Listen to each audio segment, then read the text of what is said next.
All right, so here we are with 911-864, and we're going to take a trip.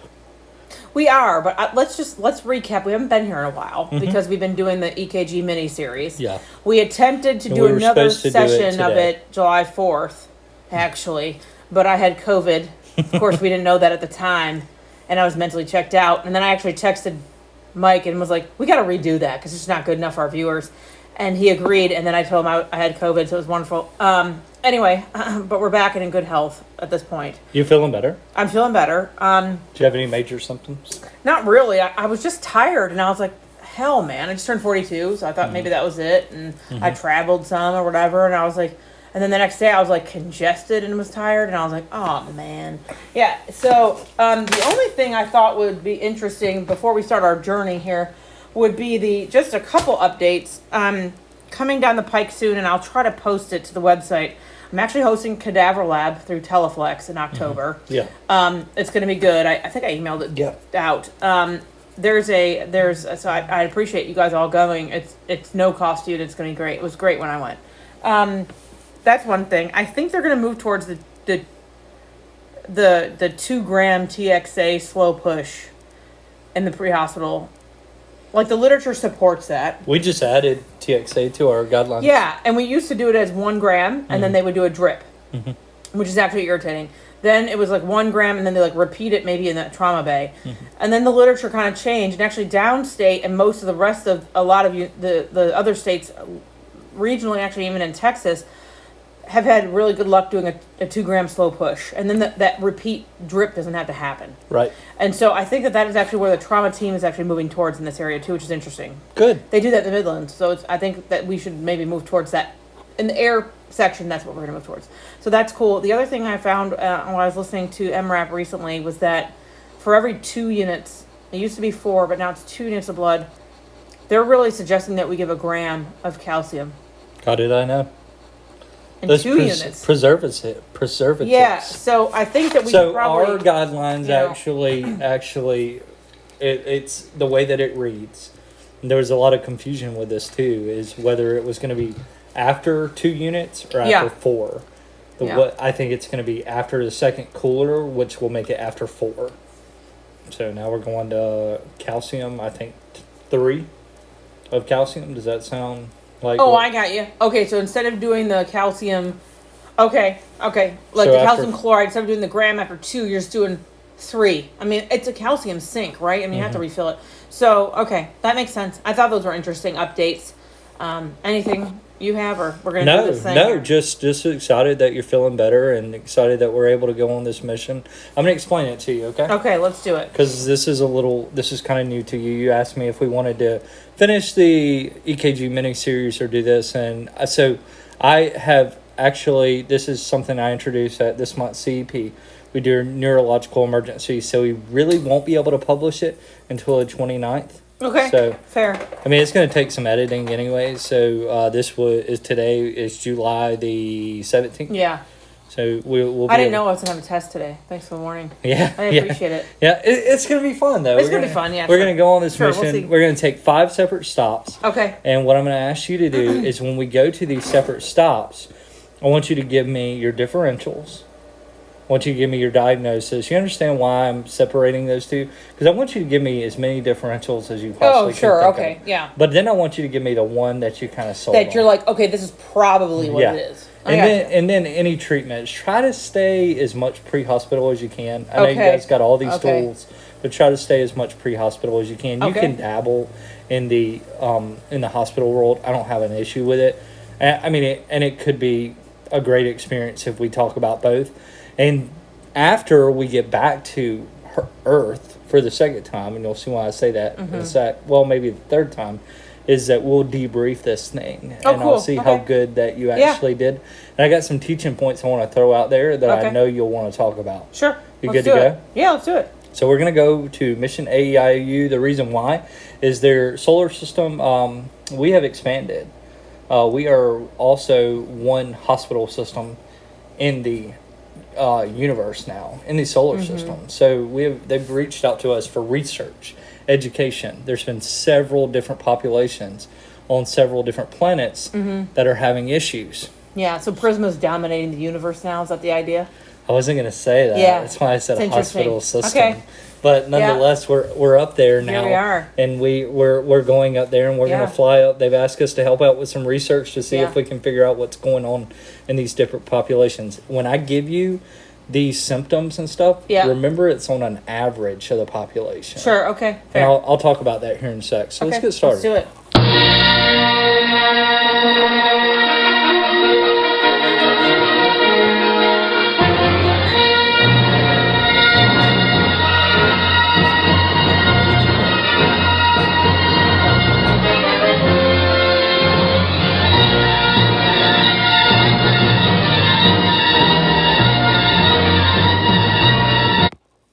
So next stop, let me just go really quick here. So next stop, I want to talk about our survival kit here. This is things that we're going to be taking up on the mission with us. So we're going to have our ABPU detector. So this right here, obviously set levels of alertness, but this right here is a scanner. We can scan the population, and it tells us, if they're alert to verbal, if they're completely alert, painful, or unresponsive. Then we got our vital sign kit. You may ask what's in your vital sign kit. Vital sign kit's going to contain a stethoscope, blood pressure cuff, glucometer, EKG monitor, and a thermometer. Okay. If you ask for respirations, I can give those to you. However, I didn't put capnography in the vital sign kit. And then there's just some random stuff we have here. What are hydration packs? So that's what I used to call water bottles when I was on the truck. Like anytime me and my partner, if we wanted a bottle of water, I'd be like, "Hey, you want me to get you a hydration pack?" It sounded cooler than saying a bottle of water. Okay. Dextrose 50, stroke lab kit, Versed, thiamine, teddy bear, and normal saline. Fair. Okay. Any questions about your mission survival kit? No. Nothing cool like an iStat or anything. No. All right, let's get started. So our first stop right here, and you'll see, we'll kind of take these in order. You can see the way the lines go. Does that work for you? Sure. All right, so first stop, population of Gandor. These folks, this population has been suffering from tremors, trouble sleeping, nausea and vomiting, feeling on edge, anxiety, headaches, and sweating. ABPU detector with several scans. Patients show varying different levels of response. No real indicators there. Vital signs, blood pressure is 148/92, heart rate's 110. BGL on average has been 72. EKG is sinus tach. Temperature is 97.2, SpO2 95. Quick little note down here at the bottom. Several members of the population have been witnessed with severe shaking and were treated with Versed. Several members of the population required increased doses of Versed. For most of the population without symptoms have been observed as very irritable. So go. On my differential is alcohol withdrawal, opiate withdrawal, benzo withdrawal, viral illness, although they're afebrile, electrolyte abnormalities, such as like a calcium or issue, COVID. That's viral illness. Anyway, seizures, because it doesn't really tell us what that means. Pseudo seizures, psychiatric illness. You're doing good. Hypertension, although that's not terrible. Right. Okay, that's what I guess some sort of toxicity, and I don't mean a withdrawal, like a toxicity was something. Okay. But what's your diagnosis? I think it's withdrawal, okay. But I don't know what it's from. I don't know if it's, I presume alcohol, but it could be something else. You're going with alcohol withdrawals. I'm going to go with that for right now. Okay, and treatments? Well, it would be benzos, fluids, nausea medicine, etc. But it's, So I'm going to talk, so you said benzos, and you noticed at the bottom. Right. But that could be said for a number of things, like status epilepticus does that, alcoholism, alcohol withdrawal does that, benzo withdrawal does that. I'm going to talk about a little bit here later on, okay? Okay. Good job. Second stop.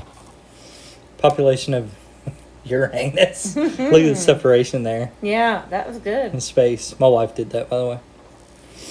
This population has reported to have headaches, paralysis to one side of the body, balance, and vision problems. Several years back, a study was done revealing that the entire population is suffering from hypertension and atrial fibrillation. Sure. APU detector with several scans, patients have been shown to be alert to only painful stimuli. Okay. Vital sign kit 248 over 132, heart rate 110 to 160, with a couple of instances of bradycardia there observed as well. BGL is 134. EKG is AFib, 97.2 on the temperature, 91% SpO2. Several prototypes are needing airway control. Exposure to UV radiation is believed to cause aniscoria. It is believed that a rival planet may have poisoned the population because of projectile vomiting. Differentials. So ischemic stroke, hemorrhagic stroke, some sort of head injury, spinal cord injury, although probably not, given the rest of the upper motor neuron involvement here. Hypertensive urgency. I suppose it could be dissection when you get people that have weird stuff, including like neuro and other things that you can't really figure out what that is. Intoxication, maybe this is where they're always at, but probably not. I think that's it. Diagnosis. I'm going with a hemorrhagic stroke. Treatment. Bring the blood pressure down in a careful manner. This person needs, I think, airway intervention, right? Because there's a painful stimuli only thing. Probably Zofran or something for the vomiting, just so you don't get thrown up on while you intubate, although I suspect you will anyway. IVs, I mean, I think we talk, you would talk about that anyway. And an ER that has capabilities of scanning the patient, and probably some neuro intervention. Comprehensive Stroke Center. I would. Okay. Population of kitty kitty meow meow. Why does this one have a shirt on though? Nose sucks. Wonder what that's all about. Recently, the government has concerns that the COVID-19 vaccination is not working, as many residents present with shortness of breath, muscle weakness, drooping of the upper eyelids, and difficulty swallowing. No urticaria or hives have been observed on much of the population. Prophylactic epinephrine has been administered at the government's orders. APU detector, all prototypes present as alert and oriented to the secret questions. Secret questions. Those are person, place, time, and event. They got to be able to pass those, right? Vital sign kit, blood pressure 134 over 72, heart rate 88, BGL is 134, EKG shows a normal sinus rhythm. Temperature is 99.2 and SpO2 is 96. Government has concerns that there may be cult activity as the population presents with these T-shirts being worn. These shirts are red in color and present with white writing. The words displayed on the shirts are, "Please no succinylcholine." Reasonable. What's my differential? Differentials. A Guillain-Barré. Okay.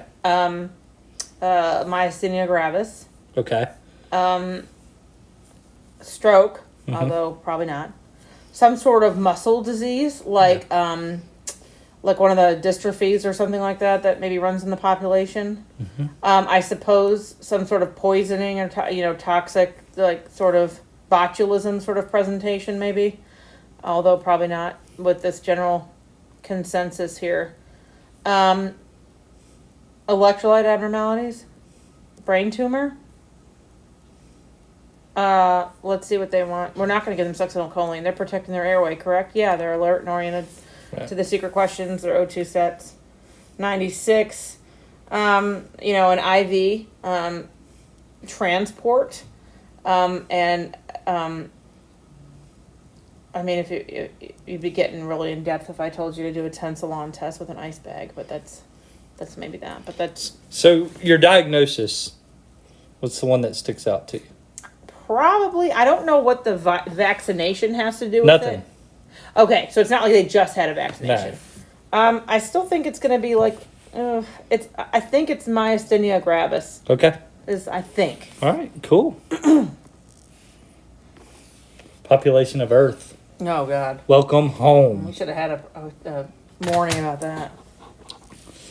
Respiratory depression plagues the whole planet. Many of the residents may have been assumed to be possessed. It's not far from the truth, but go ahead. As they present with very small pupils. Some of the population presents with scratch-like injuries to arms and legs. No fruity odor is observed on the patient's breath. ABPU detector, varying types of responsiveness throughout the planet.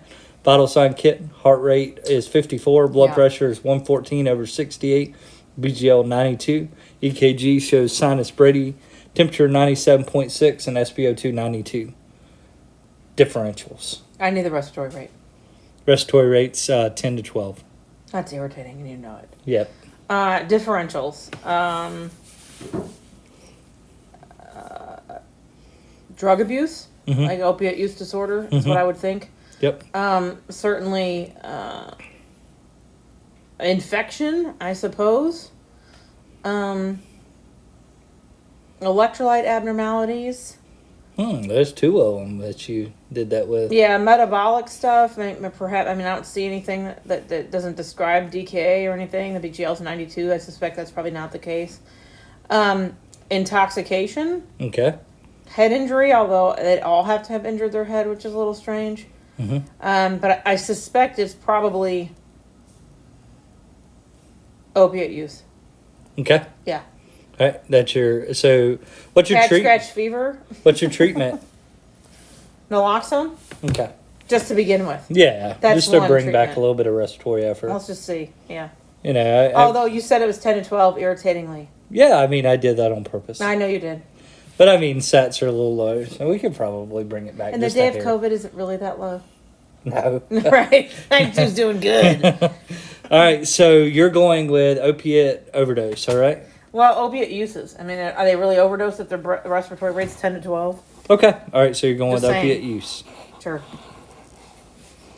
Final stop. On this planet, everyone's fighting. Gunshots, stab wounds have been on the rise. Victims present with loss of function, a vibrating sensation on the same side of injury, and temperature loss on the opposite side of injury.